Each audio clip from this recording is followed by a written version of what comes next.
the Rifles, Lance Corporal Matthew Smith of 26 Engineer Regiment, and Guardsman Jamie Shadrake of 1st Battalion, the Grenadier Guards. They all died serving our country. Their sacrifice will never be forgotten, and our thoughts are with their family and friends.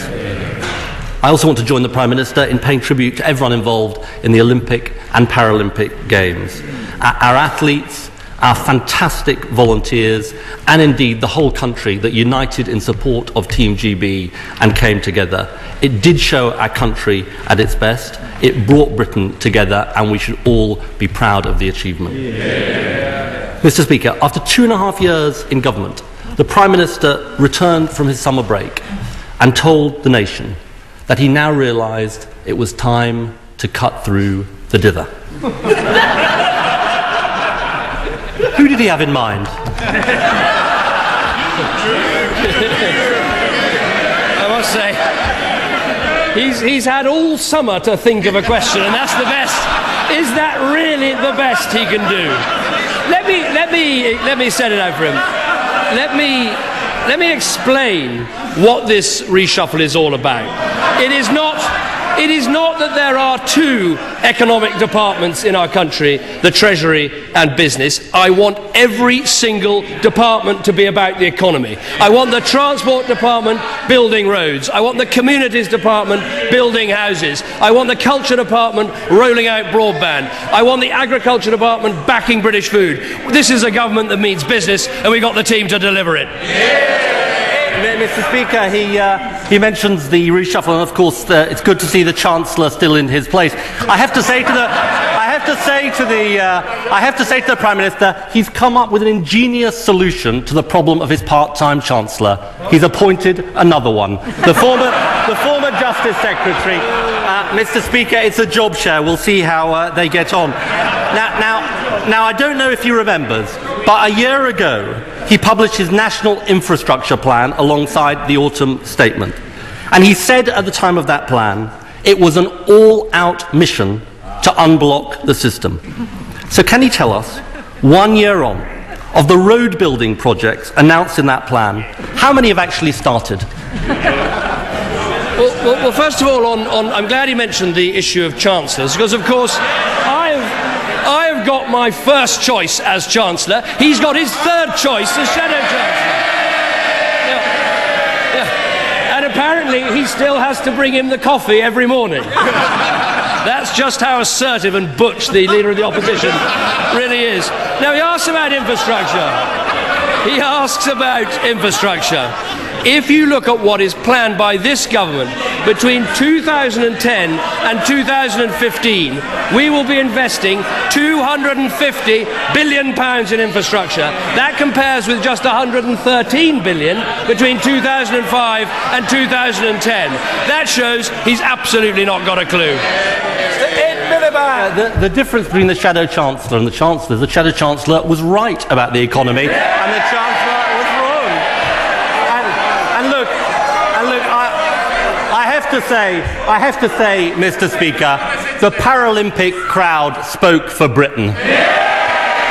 Now, of course, characteristically, it's another Prime Minister's questions. We're back. He doesn't answer my question. The answer is none of the road building programmes announced in his grand infrastructure plan have started. Now let's look at another grand claim he made. In March, he published his housing strategy, and he said, our housing strategy is beginning to get Britain building again. Now, before he starts talking up his next announcement about housing, let's look at the effect of the last one. Can he tell us, since his announcement, how many houses have started to be built? Housing starts are up 30% since 2009, which was the lowest rate of house building since the 1920s. That is what his government left. Now, he praised to the Gunnels, his Shadow Chancellor. Let us remember, it is the Shadow Chancellor who landed us in this mess. With the biggest Who was the City Minister when the City went bust? The Shadow Chancellor. Who was the man who gave us the biggest budget deficit in the developed world? The Shadow Chancellor. That is what that team has delivered, and that is why British people will never trust them again. Mr. Speaker, I think sometimes he forgets he's been Prime Minister for 2.5 years. He's got to defend his record, and he can't defend his record. Now, of course, again, he didn't answer my question. I asked him about what had happened to housing starts since he made his announcement. The reality is, housing starts have fallen since then and are 24% lower than they were a year ago and lower than they were at the time of the last Labour government. Now, so another grand claim that hasn't materialised. Now, let's talk about planning.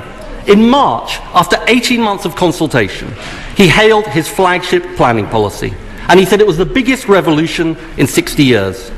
But on Sunday, Mr. Speaker, he said he was frustrated by the system and the hoops we have to jump through, and he wanted to change it again. Mr. Speaker, how is the Prime Minister so incompetent that he brings in a flagship planning bill, calls it a revolution, and then 6 months later says it's not fit for purpose? The national planning statement we inherited from Labour was over 1,000 pages.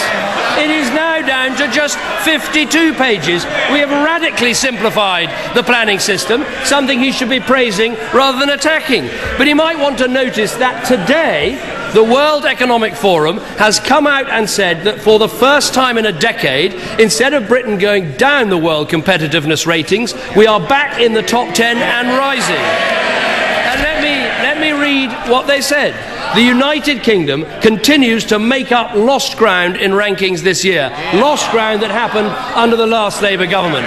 Now, there's a reason for that. It's because this government is cutting regulation, cutting corporate tax, taking people out of tax, getting our businesses moving right across our country, investing in the Regional Growth Fund, delivering more apprenticeships than any previous government. That's what we are delivering. What has he done over the summer? Where are the policies on welfare? Nothing.